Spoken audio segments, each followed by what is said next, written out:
Okay, Bubbie, so this time we're doing an interview together, and we're doing it right this time. Yes, you'll see all of my body and all of their body, right? So I wanted to talk to you about a few things. You know, I coach women when it comes to high performance and productivity and time management, and you are the queen of that. Being a wife and a mom of 4 and running a family business and doing all the things. So I wanted to ask you some questions around that, around what it's like, you know, today and what you see, what it was like for you growing up and juggling all the things. So the first question I want to ask you is, what advice would you give to women today who are trying to raise a family and run a business, or maybe support their husbands running a business, running the home, taking care of themselves? Like, how do we do all of these things? How did you do all of it and do it also well and gracefully? And what advice would you give to women today? Well, I think you have to have determination. There's no question about that. And you have to have organization. Yeah. And I see that, I see you talking about that. Yeah. And that's very important, because if you don't have a plan, it's hard to get through everything you need to get through. Right. So I noticed that you said that you stressed getting up early, and I knew all about that. I always knew what I was going to do. Right. Like you planned it out the day before. Planned it out the day before, not necessarily writing it down. Okay. But I knew what clothes I was going to wear the next morning. Yeah. I had the kids' clothes ready. Right. I had the stuff in the house to make their lunches. So for 4 boys, you were doing this for 4 boys. Right. For your husband, for yourself. For myself. Yeah. So I can remember the sandwiches along the kitchen counter. Yeah. You know, but I was lucky because one kid only liked peanut butter and jelly, so he was easy. One kid was very easy.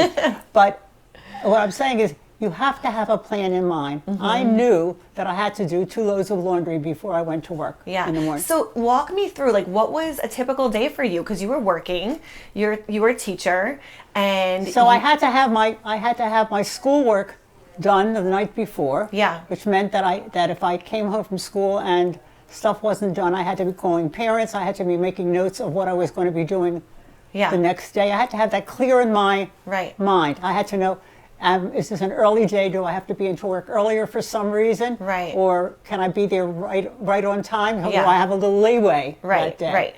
So that would determine how much I did beforehand. Okay. So you're getting prepping. ready. Getting ready. Yeah. So I think that made my life easier. Also, I had help. Yeah. I had help, and that's very important.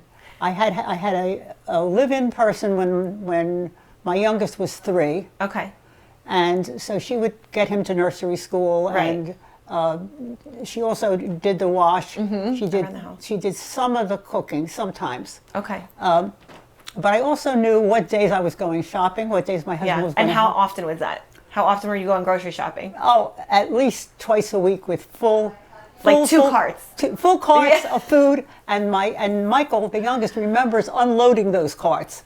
Every week, because there was no DoorDash and there wasn't any of the stuff you have today. Yeah. We did not order in, and we did not go out to eat, other than on the weekends. Sure. Sometimes you just couldn't manage it. Plus, as the kids got older, this one was going to this sport, this one was going to that sport. They were rehearsing for a school play. You had to attend Meet the Teacher Night. Which Meet the Teacher Night are you going to go to? Which one is your husband going to go to? All that requires so plan. Was it a lot of you doing most of the home stuff, or do you think you and your husband, Pop, do you think you guys had to conquer that together? We had the same goals, and that's very important. Yeah. So that he wasn't around a lot because we had a retail business. So there was never a Saturday night that we could go out because the store was open late. Yeah. But he was very good with the boys, and I think it's very important that when you're multitasking like that, the time that you spend with your children is very important. Yeah. And you have to be totally focused in and lasered in on them. Right. They can't be mixed up with what your other work is. Sure. At a certain, so important. Whenever you're with them, it has to be you and that kid. And a lot of times, if you have multiple kids, it has to be you and that kid. At that time, he knows you're all his. Right. And the next time you do it with the next kid. Right. And a lot of times you do it, most of the time you're doing stuff together a lot of the times. But there are private moments that you have to have with each child. Right. Okay. So, and then you mentioned that you and your husband had the same goals. Right. So how did you guys figure out those goals together? Like, did you sit down and map it out together? We knew what traits we wanted our children to have. Mm-hmm. Okay, so talk to me about that. Well, we wanted them to have honesty. We wanted them to have a work ethic. Yeah. We wanted them to have empathy for other people. Yeah. To be kind. Yeah. We hoped that we'd be kind to each other. That always didn't happen. 4 boys. I know what it's like with 2, so I get it. Yeah, that didn't always happen, but we wanted them to be kind to other people and to be generous to other people, and to realize that in many ways they were privileged for their time. Sure. Because they had a nice home to live in. They never had to worry about food, and and all those things. They had to realize that it was not a privilege. So sometimes we would ride them around to some of the neighborhoods where they could see that the kids didn't have what they had, so they could be grateful for. And my opinion has always been less is more, because then they appreciate what they have, even if you can do it for them, and you want to do it for them. Yeah. When I say less is more, I mean that not only is it good inside, but it's good as far as keeping them imaginative, keeping them, making the most of the materials that they have, which they will have to do in later life. Yeah. Yeah. When they're working. It isn't always going to come to you like this. Yeah. Sometimes you have to bring everything you have to it with your imagination, with your resources. Right. That's why I say they don't need a million toys around them. They need this stuff to use the stuff up here. Imagination, right? So when you were raising the boys, and they're all doing different schedules, and they're running around, how did you streamline those processes? Like, how did you say, okay, one's going to, baseball, one's soccer? We had to prioritize. We had to prioritize which absolutely must get done. Yeah.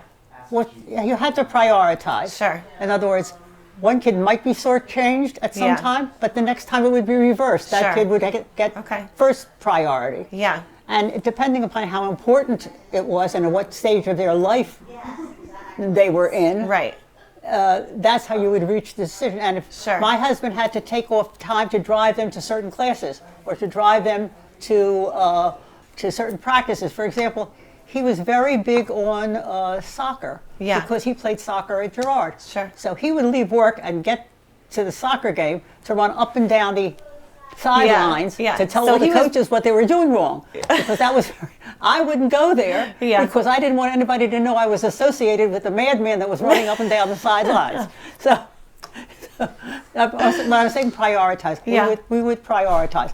If I needed more time to tutor kids, then he knew he had to distract the other children so I could spend time with that one. Yeah. So that's great. It was a team effort. It was a team effort. And we were always... But how did you figure that out? Like, how did you know? I don't know. I wish I could tell you. Maybe because I had taught before, so I knew that we had to be organized. Sure. And by nature, he was organized. Right. So and I think that, especially in today's world, when there's so much going on, there's so many distractions. Like, what would you say to that mom or to that family? Like, what's one thing that because a lot of people, when they ask me, like, how did I figure out the systems and the strategies and all that, it's because I wanted to. It's because I didn't come from it. I had to figure it out. Well, you have to, I think you have to figure out what are you most comfortable with. And sometimes it isn't the most expedient thing to do. Sure. And you might be most comfortable lying in bed until 10 o'clock. Right. I think all of us would love that, but it's just not reality. But it's just not real. So in your present life, whatever the age happens to be of your child, that has to set the perimeters of what you can do. Sure. You can't. Maybe you can work out in the morning. Maybe you can't work out in the morning. Yeah. Maybe that won't fit into your schedule, but maybe you can work out in the evening or after dinner, or maybe you can work out with your kids if they're little. Right, right. So I think that that's a personal thing. It depends upon both parents. Okay. So I want to skip now into some other questions. Yeah. What have been some of the most surprising things that you've seen in your life? Surprising things I've seen in my life? I don't know. I think I remember very clearly when Pearl Harbor I was maybe 11 years old. Yeah. And I remember everybody being very upset, and I didn't even know what that meant at the time. My father, who had been through World War I in Europe, knew the horrors of war. Yeah. And he was like beside himself, and I couldn't understand why he was beside himself. Right.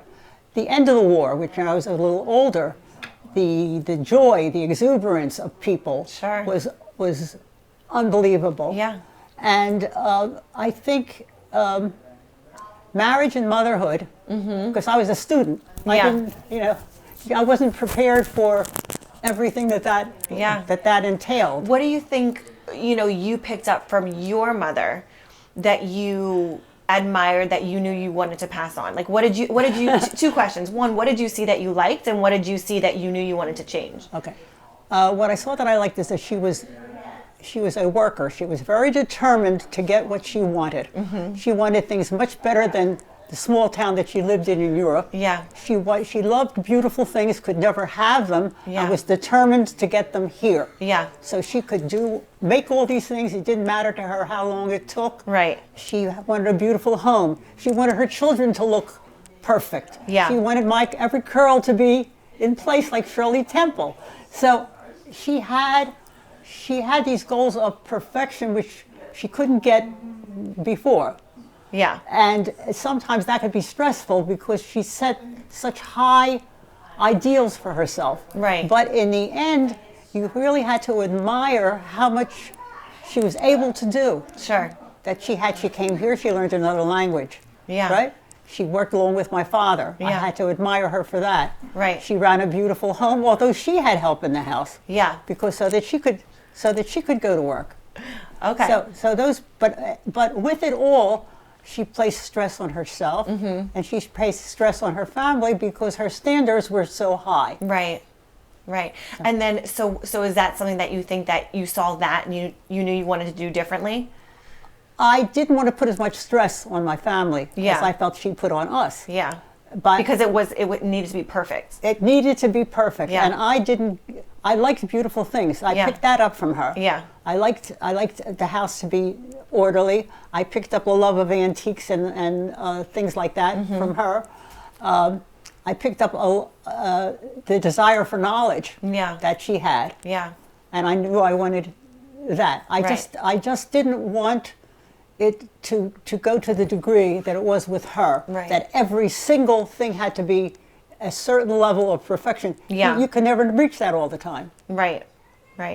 And then along the same lines, what were some of the defining moments in your life? I know you talked about I think having children, being married and having children. What was the biggest, was it marriage or having kids? Like, what was the biggest change for you?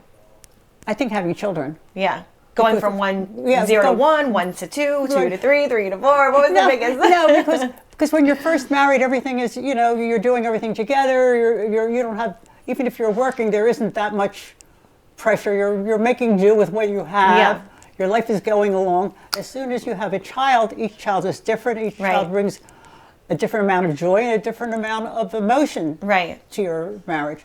Luckily, Leon was a wonderful, wonderful father because his father died when he was 6 years old. Right. So that he had the feeling that he wanted to be a good father, and he was always very worried that something would happen and his children would have to be placed like he was placed. Yeah. So he spent a lot of time worrying about having a lot of insurance, saying to me, you don't ever put the boys away. And I said, you don't have to worry about that. Yeah. I have an education. Right. I can take care of things as long as we have some insurance. Sure. So, that was, I think raising children it's a big thing. Yeah. To me, big. I mean, I love my job. I really love my job. I love what I was doing, and I know I did it well. Yeah. But I think raising my own children was more important to me. Yeah, definitely. And what are some of the biggest lessons that you think your kids had to learn? I think every kid has to learn patience, which is difficult because we're used to giving our kids what they want when they want it. Yeah. And I think every kid has to learn, and they have to learn integrity. They have to learn honesty, and that's only by example. Right. They can only learn honesty and integrity and charity from home. Right. So and patience. And I think imaginative stuff. Like I remember that we'd have relatives come over and say, "What are you doing on the ground with these kids?" Well, I'm playing with them. Yeah. You know, because so you're being the example. They'd say, well, you're building cars with the boys, or you're raking leaves with the boys, or you're gardening with the boys. But I liked doing that. And I remember a cousin coming over and saying, "Get off the floor. You know, you're a grown-up." I said, "No, I'm on the ground because they're on the ground and we're playing cars." Right. So what about, for your grandkids? Because obviously the world, or your great-grandkids, we'll say grandkids, yeah, same. is I understand. Us, but even your great-grandkids who are 1 and 4, and, there'll be more to come along. But looking at the world now, what do you want for your grandchildren, and what traits do you think that they'll need to be successful? Certainly they need to be educated, and they need to learn to be resourceful. Mm-hmm. They need to learn how to be imaginative. Yeah. And I always go back to integrity and honesty, because in the end, that'll back you up. Right. You don't know when you're dealing with people how you're going to meet them again, if you're going to meet them again. Yeah. What the relationship might be in right. the future. And I've found that out in my life. Yeah. That I've met people that I haven't seen in 30 years, and they say, "Oh, you taught my daughter, my daughter was student teacher with you." Yeah. Now, if that kid had had a bad experience, they wouldn't remember me. Right. So I'm saying, whatever you do has impact on what you're going to do, what's going to happen later. Right. So you have to treat each experience or each dealing right. that you have in terms of what the future will bring. Yep. So anything else that you would, wish for them, or traits that traits that you think that they would need? Well, certainly being affectionate with people in an honest way. Mm-hmm. I feel that, and curiosity. You should never give up your sense of curiosity, no matter how old you are, because curiosity leads to more learning. Right. So some people just give up on, "I'm not going to try anything new." You should be trying things new throughout your life. Yeah, I love that. So along those same lines, what's the most exciting thing that you've done before you were married, and then also after? Before I was married, I can't remember. I'm trying to think. Before I was married, my life was very structured. In other words, I can't say it was exciting, because I was in school, and then I was in college, and then I got married. Sure. So there was no big thing in my life. I think part of it that was interesting for me was really because part of my life had been in an immigrant situation, and I was a first generation American. Right. So that's a jump. Yeah. That's a leap. Yeah. Because I would be, in some cases, interpreting for my father. Right. Or that my mother couldn't understand that I needed to wear lipstick in middle school, because I was, though I was younger, I was in middle school earlier. Yeah. So there were cultural things. Sure. That you had to explain to them. That I had to explain to them. Right. And they weren't always receptive to that. After I was married, one of the really great experiences, you're talking about experiences now? Yeah. Was when I went to Japan, and I lived with a Japanese family, and I taught Japanese children, and to see the difference between a Japanese student and an American student, which is, you'd never believe it. Right. Because, so what was that? Well, first of all, when they go into school, they have to take off their shoes and they put them in cubbies, because they're walking around. And I've seen kids hopping around because they only had they had one shoe. Oh. They were afraid to put their foot down on the ground if my gosh. Yeah. If it wasn't perfect. The kids were all responsible for the groundwork of the school. They were all responsible for they had engineers and all that, but the kids had to have input into the cleanliness of the school. Were contributing. Yeah, and that was very good. And very eager to learn. And I can remember I was on a playground with them, and I was teaching little kids how to sing an American song, I think it was, like that. and I had candy to give out. And afterwards, as I gave candy, the big ones were pushing down the heads of the little ones to teach them how to bow at the right, to say thank you at the right time. Right. Like you see a 5-year-old banging a kid, a 3-year-old on the head. To show respect. To show respect, right. So, but then I saw how stressful it was on the kids. Mm-hmm. The amount of pressure that was put on them to perform, which bothered me. Yeah. Because I see that the kid he'd be up 2 and 3 o'clock in the morning before he went to high school. And if you would talk to the daughter quietly, she would tell me, because she was like 11 or 12, and she'd say, "I'm going to be a modern Japanese girl." She said, "I'm not going to be like the other girls." And then she'd say, I said, "So, what do you watch when your father's here?" "I only watch documentaries." I said, "And how about when your dad goes out of town?" "Cartoons." "I watch Charlie Chan or Jackie Chan." So she already had in her mind what she wanted to change. That she didn't want to be her mother. Right. And you see that from an 11-year-old. That's and you see, and it must. When you see that kind of stress on kids, you say, I don't want my kid. I want my kid to be a good student, but I don't want that constant competition and that constant stress. Right.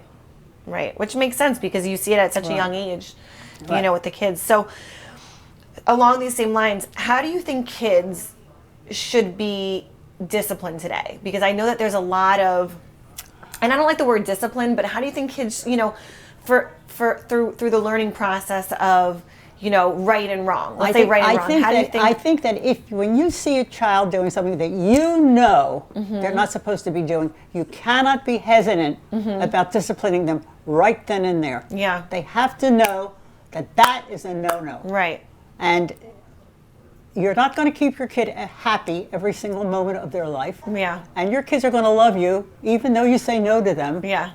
And that's hard. That's a hard lesson to learn because we all want our kids to be happy. Right. That's what we're here for. Right. Yeah, no, I remember when you told me that, we had a conversation about Jake, and you told me, you're like, your job is not to keep him happy. No, it isn't. And so then what is our job? What do you think the job as a mother is? I think when you're doing things like with them, like I see you bake with them, that's a wonderful thing. Anything that's just you and that kid is wonderful. Yeah. Whether it's painting, whether it's garden work, whether they're helping you shop, whether they're helping you put groceries away. Yeah. Whatever. And then teaching the lesson through doing. You're really helping me. You're really helping me. And then they get to love that feeling of I'm contributing, you're helping our family in that way. So that when I say to you, I really can't spend time with you now, I'd love to, but I have to do this job. Yeah. Then they'll understand that's we'll have our private time later on, but never back off on that. In other words, if you say you're going to give them time later on, you better do it. You better be there. Right. No matter what. Yeah. That's very important. If you say something, do it. Yeah, the follow-through. And if you're going to discipline them, do it. I was never shy about disciplining the boys if I knew they were wrong. Yeah. But if I knew that they were cruel to their brothers. Right. Because they would get into all kinds of things with each other. I don't know. With each other. I don't know. Yeah. When Ben and Michael were running around, and then Michael fell into the bedpost, cut open his head. God. I had to take him to the emergency room, put stitches in his head. Right. So he has these stitches in his head, and the next week they're running around and goes into the bedpost again. So he has another set. So he's bleeding, and he's going, "One of these days you're going to kill me, Ben."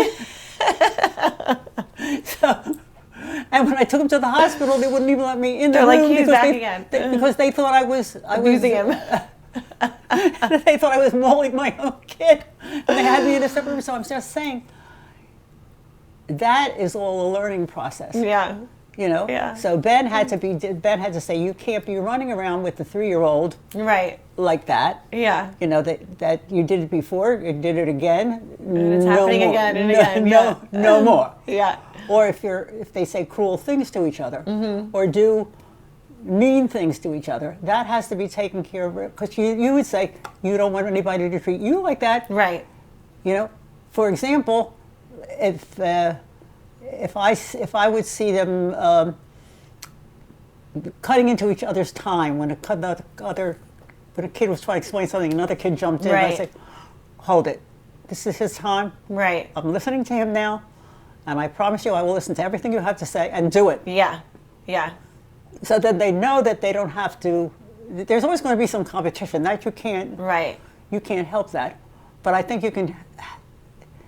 They realize that as they get older, that that's not the way to do it, and sometimes it takes them longer. Some kids takes longer. Some kids go into it right away. But I think disciplining them, I see nothing wrong with just saying that's an absolute no-no. Right. And you need some time to yourself. So then how did you, when you have 4 boys and one of them is doing something wrong or whatever it is, how did you discipline other than explaining this is what is wrong? You need time away from you need time away from us. You need time to sit in a chair and think about this. Right? Yeah. And sometimes there'd be a smack in the behind. So I think that you are very ahead of what today now is, which is and a lot of parents I'm not saying we didn't give him a smack in the behind sometimes, but Leon more than I did, because that was his thing. Until one time he hit a kid and he hurt him. And he never did it again. He cried and almost broke up. Yeah. And then said, I'll never touch that kid again. Yeah. Okay? Yeah. Because I think today there's a lot of conscious parenting. I think that's a big thing, is conscious parenting. And what do you mean by that? Instead of doing a timeout, it's okay, it's a time in and let's talk about what you went through. Let's talk about the experience of what... I think that's a good idea. I think it's a good idea, and I think it's good to let him know your point of view. Yeah. But you can talk yourself to death. Well, it's more them talking about what... I get that, but they'll learn that they can get off the hook. Yeah. And they shouldn't get off the hook for what they did. That's my point. Yeah. In other words, when you're doing too much talking, and when I say time out, I don't necessarily mean you're sticking them in a corner. Right. I'm just saying, I want you to sit on that couch and think about what you're doing. And I'm going to look at my watch, and if you interrupt me, you get another minute. Yeah. In other words, they have to learn that time out, whatever time you decide, 2 minutes, 3 minutes, 4 minutes, 5 minutes, that's time to sit and think. And you come and tell me what you think, how you think you can improve, how you think you can make this better. Right. Okay, I like that. that. Yeah. How you can make it better. What's the improvements? Okay, I like that. How you can... And then, my next question to you is, with 4 boys and a big family, how did you always make sure that they were looking out for each other, protecting each other? We talk about that. We talk about that a lot. Yeah. We talk about that a lot, because personalities aren't they always the same? Yeah. As you can see with your own 2 boys. Yeah. Very different. Very, very different. And you wonder, how did I have 2 kids, and how come they're so... I mean, I've raised them the same way. Right. I've given them the same things. I can't tell you why. Just personalities. I can't tell you why. I know that Stuart was very much like Jake. Yeah. And Richard was very much like Jared. That Richard was... Jared or Jordan? Jordan. Too many J's. Wrong J's. But I'm saying that I knew that Richard was a kid that observed more. Yeah. That didn't show his feelings as much as wouldn't tell you. Yeah. And Stuart was the kind of he could push... He can put Richard around easily. Yeah. So I would just say, absolutely, this is a no-no. Right. You need to, your brother is not going to do things always the way you like them. Mm-hmm. But I can't, I love you both, and I can't let you do this to them. I just can't let you act this way to them. Because I wouldn't let anybody act that way to you. Right. That's the explanation. Right. I wouldn't let anybody do that to you, so I can't let you do that to him. Right. Okay. Period. Okay. Is there anything that we talked a little bit about things that you have experienced and some of those big moments. Is there anything that you still want to experience? Are there any things that you... Well, I wanted to go back a little bit because we're saying, using your time. Mm-hmm. And I think if I had to use my time again, I would spend more time on myself, on my health. Yeah. I didn't do enough for myself. Yeah. That means I'm talking about eating properly, exercising. Mm-hmm. I should have... How would you do that different? I would try to exercise more. I would either join a gym or make time for a gym. While you were younger, when you had kids? Yes, at what point? yes. Okay. But I had kids, and when I was working. Yeah. At one time, it worked out very well because one of the mothers worked for a gym and did aerobics. Yeah. And she was willing to come into school after school and do an aerobics class. So all we had to do was get into our aerobics clothes and go to the gym. Yeah. And it was so for a year. It was wonderful while she was willing. And what a great idea! Yeah. So invest more time in yourself. Invest more time in myself. That's the change I would have made. Okay. But at the time, the way I was raised with my mother, it was almost like selfish to look to your own needs when you should be looking to your family's needs. Yeah. Yeah. Which I think that tone has changed now a It has, lot. and it's a wonderful thing. Yeah. It's a wonderful thing. I see that on some of your videos, and I think you have to make time for yourself. Yeah. I could have fitted it in if I chose to. Right. Mentally, it wasn't there. Yeah. But I think it's there today for the girls, and I think I would encourage them to do it. To do more of that. To worry about. I was always worried about the proper food for the kids. Yeah. Not always for myself, because I was doing things in a hurry. Yeah. Yeah. Which it's hard to do. Yeah. So that's another thing I see that you're pushing, and I think it's very important. So, well, two things. One, is there anything else that if you could go back in time and do something different? You mentioned that the health. Right. Anything else on that? No, I'm actually, I say I achieved the things I wanted to do in my career. Mm-hmm. I had a very good career and a successful career. I think I'm happy about the way my kids turned out, and that's a biggie. Mm-hmm. If you can look back and say, they're good. They're so kind to each other. They're kind to each other's children. What else? Yeah. What else can you want? They're kind to me. I see them kind to other people. Mm-hmm. I see they've achieved the things in their lives that they want to. They have good relationships with their wives. Yeah. With their family, and that's when you look around. It isn't always that way. Right. So I see that, and I feel gratified at that. More than that, what else is there anything else you still want to accomplish? I would like to travel. I'd like to get to Florida. Yeah. that's big on my list. Okay. So I'll put that on my list to get to Florida. Okay. All right. Anything else? No, world travel, I can't do it. I can't do it. I can't travel the way I look back and I say, hey, we went to a lot of places. Yeah. We did a lot of things. Yeah. I can't say, I could visit in another country, maybe. Yeah. But, we traveled. Mm-hmm. We had a really great retirement. Mm-hmm. We went to Tucson because Leon liked to go to Tucson. Yeah. So we had 18 years of going away in the wintertime. So you really can't say what else. How much more do you need? Right. How much more do you want? Right. Yeah. Another dress, another diamond ring, it ain't going to make a difference. Right. Right. How do you want to be remembered? I hope I'm remembered that I face things realistically. Mm-hmm.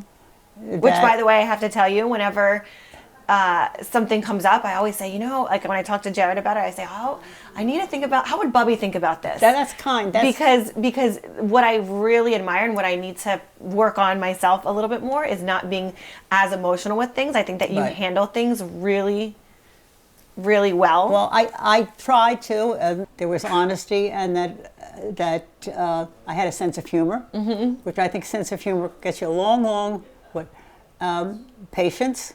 Yeah, some patience. You definitely have a lot of patience. Patience, and that I can show people that I love them without being fakey about it, because that's the way I really. Yeah. The sincerity, if there is sincerity there. Because I have no regrets as far as my life was concerned, that I should have done more or could have done more. Sure. I'm satisfied with that, and I think I'm very lucky to be satisfied with that. Yeah. I think a lot of times we're impatient with ourselves, and especially when we're young, we're impatient with ourselves. I should try this, I should try that, maybe I should do this, maybe I should do that. So bringing it down and trying to decide, where do I really have to focus on? Right. And getting excited about it, how far will that get me? It just puts me backwards. Losing emotions just set you back. Mm-hmm. Okay, so talk to me about that for a minute, because again, I was saying that with you, I really admire that you're very matter of fact about things. Like you don't get overly emotional, or I you try don't to place too much categorize. I learned that emotion. from Leon. Yeah. Because Leon would categorize things because that's the way he was. Mm-hmm. So I learned if I kind of say, is this really as bad as I think it is? Mm-hmm. Or will it go, how long will it take for this to go? Yeah. Or will it go away tomorrow? Or should Right. I not be thinking about this because it's really a minor thing? Right. That's what I'm talking about. Everything can't bring out the big emotion. Everything, Right. you have to categorize how that's going to be. Right. Where does it fit? You know, Yeah. I can't, the baby didn't get down to sleep exactly at the time I wanted him to. That's not a major thing. Yeah. Right? Right.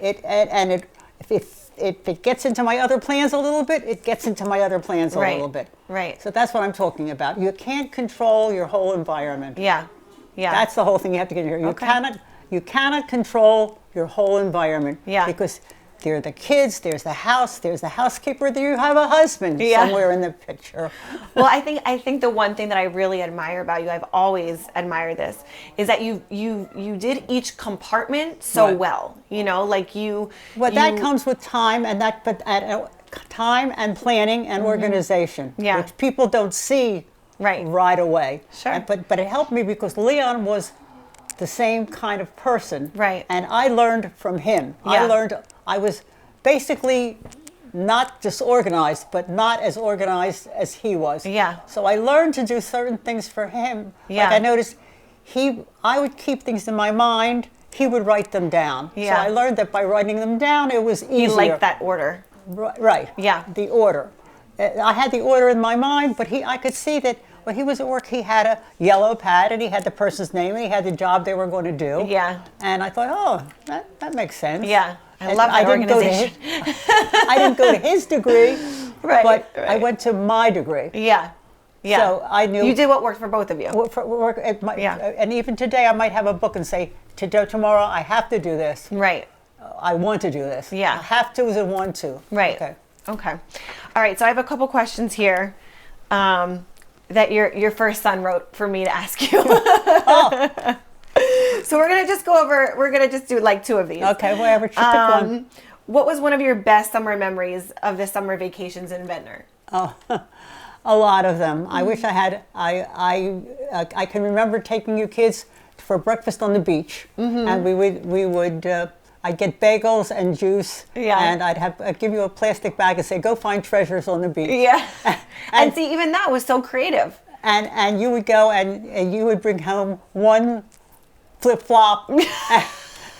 They'd bring out one flip-flop and one crab and one shell, and sometimes they'd find a quarter. Yeah. And that was wonderful. We had and then the best part of the day was that you would say, you'd come in your shorts and you'd say, "It's hot. Can we go in the water?" I say, "Oh, sure. Go in the water." Come home soaking wet, get into the shower, and you kids thought you were so bad because you were coming home in wet clothes. Yeah, because it was different. And I think it's it's a different experience with your grandparents than it is your parents. Right. And I think you always let us do things that were fun and creative, and that we didn't get to do with our parents. One of the other funny things on the shore is the 4th of July. Your parents went out on the boardwalk, and I was left at home. I think it might have been with you and Beth. I'm not sure. Yeah. But we couldn't go on the boardwalk to see the fireworks. So I said, if you stand on the radiator in the middle bedroom and look out the window, you'll see the fireworks in Margate. Yeah, and you did. Yeah. We had you standing on the radiator. I just remember we had the best times at the shore house, with you and Pop. And I remember when Beth and I were down on the shore together, we'd wake up and we'd make you little menus for what we're going to make you guys for breakfast. Right. And then I remember we would collect feathers and paint our nails with the feathers in the water. And then we took you girls and we got you these clumpy shoes. I remember the Spice Girl shoes. The Spice Girl shoes. And we took you to the casino, and you wanted to know what the sound was. And I told you it was gambling, and you said, "Why don't they have miniature gambling for children?" Yes, I remember that too. So that was cute. So another question on here is, tell me about the time when Dad was a toddler and you went into the pharmacy and left him in the stroller for a few minutes. Oh, that's an interesting story. He was about a year and a half old. He was in a stroller. I strolled him around the block. to the local pharmacy to get him a pretzel stick. Yeah. And I locked the brake, walked in, got the pretzel stick, came out. The baby was going, the carriage was going, because he shook the brake loose. The carriage God. rolled down the hill, and I see a group of people in the street. It was a group of nuns, I think you said, right? No, but that was later on. Oh, okay. That was another time. And the carriage is upside down, and people are looking at this. He was still strapped in the carriage, upside down, and in the street. And I'm, oh my God! There's my child in the street. Here comes the mother with the pretzel. Oh my gosh, that's one of those categories. You know, you gotta never put forget. You gotta. No, clump it in there. the other one was when I fell down the steps. I think when I was pregnant, because I was chasing some kid or something. Oh my gosh. Okay, so another question here is, relate a memory you have about going to visit Grandmom Esther in her house near Parkside Avenue when my dad was small. Straight from Stu Biznov. When your dad was small? Yes. Parkside Avenue had seltzer bottles on the steps, old seltzer bottles that you would spritz, you know? And they had these butterfly pictures that I'll never forget, like really bright colored butterflies, and you'd always have the aroma coming out of there, the pot roast and the potatoes and all the things that she would cooking. make, and it was going into another world. And her idea of green vegetable were green peas. Okay. So you'd have a total carbohydrate dinner. Yeah. So it would, would like be corn and potatoes and kugel, and then she'd wonder why you aren't hungry. Right. So those were the memories, and I remember noticing that she lived a much more frugal life than we did. Yeah. But the kids always had a very good time there because they loved climbing the steps, and they loved seeing the seltzer bottles, and they loved seeing the butterflies, and they loved whatever the food that she had. So it was a good experience for them. Good. Okay, so another question we have here is, relate a story about what Passover was like with Stu, Rich, Ben, and Mike when they were small and the grandparents would come to help at the house. Well, they had Passover at the house, and there was always a section where they talked about the stubborn son and the weak son, and they'd always be pointing at each other. Yeah. That you're this son, and if it was bad, they were always pointing at each other. But it was a very stressful time because you're cleaning the house, and you're trying to get this big meal ready, and you're freezing some of it, and you can't freeze all of it. Yeah. And you're still working. Right. You're working. So that's a perfect example of like trying to make everything just right, and the house and the kids. That was very stressful because at the beginning we were following a lot of religious traditions. So you're cleaning this, and you're getting rid of that, and that kind of thing, and you're buying things. I remember later in life, Michael went shopping with me. He says, "Now I know what you're talking about. We're talking about these big carts full of food that you're struggling to get home, to make everything perfect. Buy certain things and make them in certain ways. Right. And it's ritual kind of stuff. And whatever the ritual was, it was never enough for the older people in the family. The ritual was never, you didn't do it quite well enough. You didn't follow every last dot that you were supposed to, especially with my mother. Yeah. But it was always nice to have Uncle Lou there because he was like a senior member, and he always brought a box of candy, which made the boys very happy.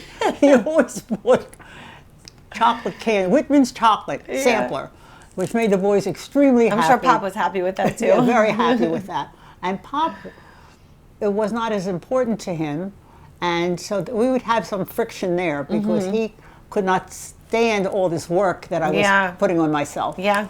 But after a while, I got it down fairly pat and knew. I mean, I'd be making 60 matzo balls. Yeah, you had the math down. Had it.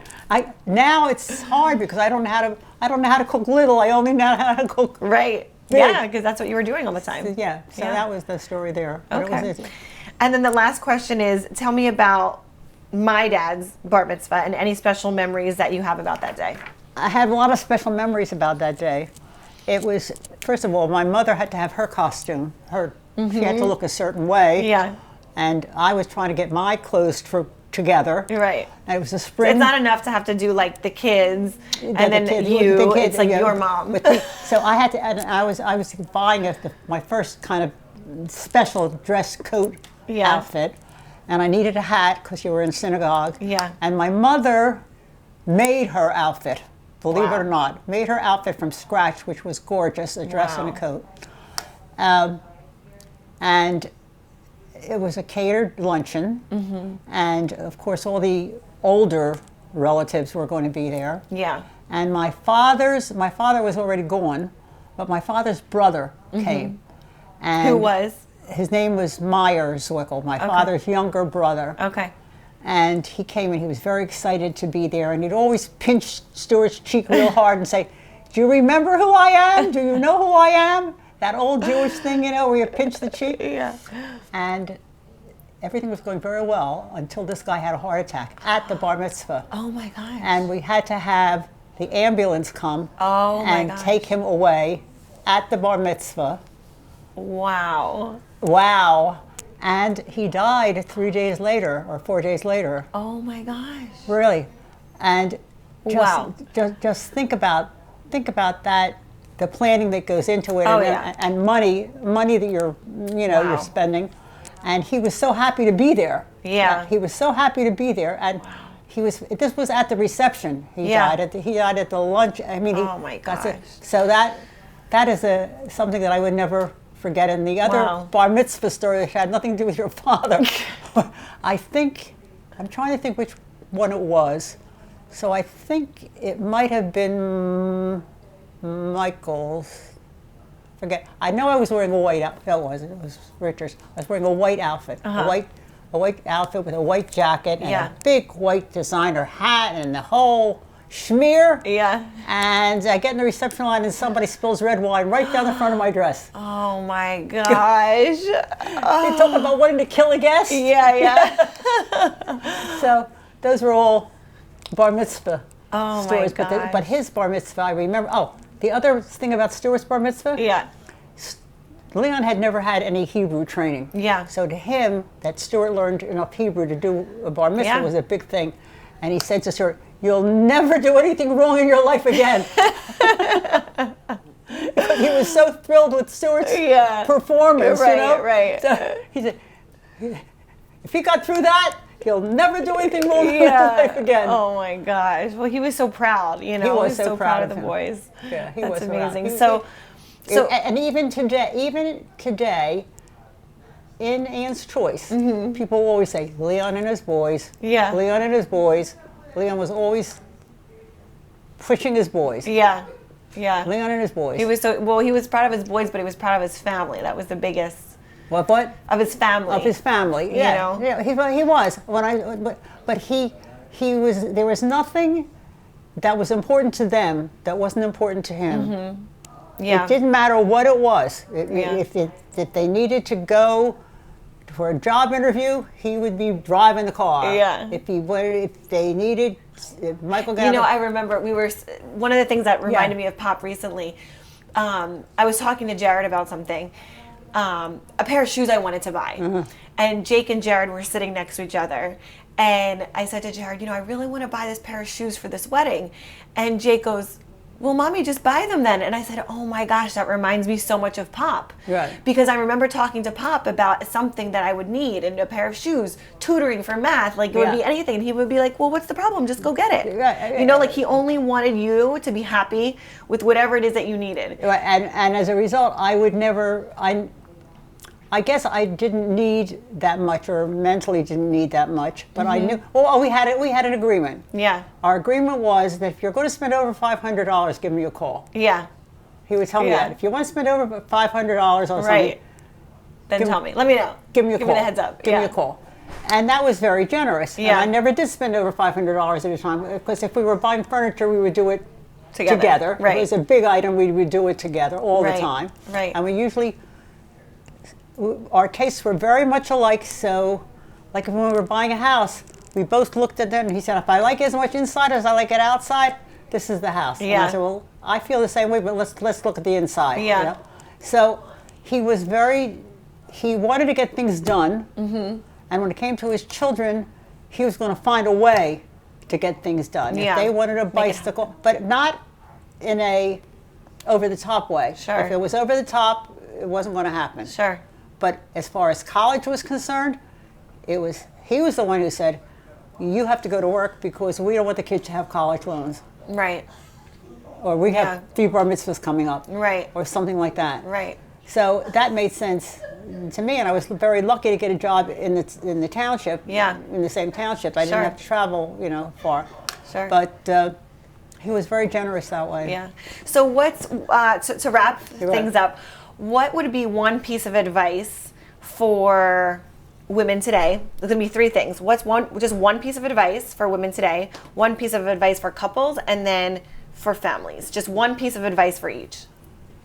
For women today, I think you have to go for it. You have to know what your plan is, and go for your plan if it's a reasonable one. Sure. And if you're married, your husband certainly has to have input. You have to have some understanding with your husband as to what your goals are. Right.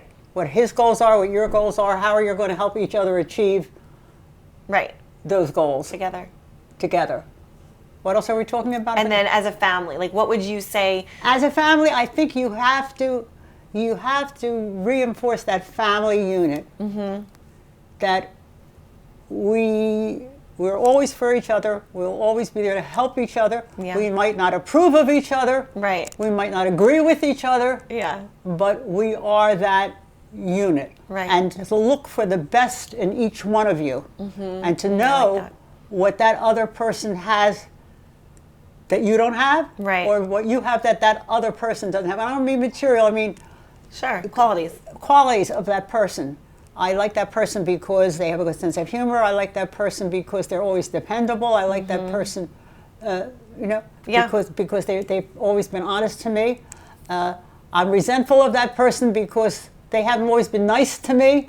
Acknowledge those things, but know that in the end, you are a unit. Right. I like that. Perfect. Well, thank you, Bubbie, for answering all these questions. I think that this is going to help a lot of women. Do you want me to talk to the boys for about? Yeah, we'll do that separately. Okay. But speaking to women today, because I think it's really important to get some knowledge and information about what worked or what didn't work, but what you would change. I think a lot of that it's individual personalities too. Some people are in a big rush and they feel it has to be done right away. Yeah. And nothing can be done right away. You can be good at certain things, but nothing can be done immediately all the time. Yeah. Leon was very much like that. Get that off the list. Get that off the list. Get that off the list. And I'd say sometimes you can't get it off the list. Yeah. Right. Sometimes it has to go on the next list. Yin and yang of go on the next list. It has to go on the next list. And I think you have to enjoy what you have today. You have to enjoy what you have today. And I remember enjoying a lot of times with the kids when they were little. Yeah. Because we were doing small things together. Right. And I can remember Richard had an ironing board. He wanted and people would say, "Oh, you're going to give your boy an ironing board?" I said, "Yeah. He wants an ironing board. He likes an ironing board. He has this." And then he went into the clothing industry. No, the girl was ironing, and he had this little fake iron, and he'd be there with a handkerchief. Pressing. Yeah. And he thought he was doing he was like Jake. He always liked to have a job. Do a job well done, Do a job well. So he was very busy with that. So that was, people said, well, that's a terrible thing to let a boy do. I said, no, it isn't. He likes an apron. He wears an apron, but it had pockets on it, so he put stuff all in the pockets. Right, filled them up. Yeah. Okay, good. Well, thank you, Bubbie, for giving everyone the information about. Thank you. About what life was like and just your experiences. I think that this helps a lot of women and families today. Oh, thank you. So thank you, Bubbie. Welcome.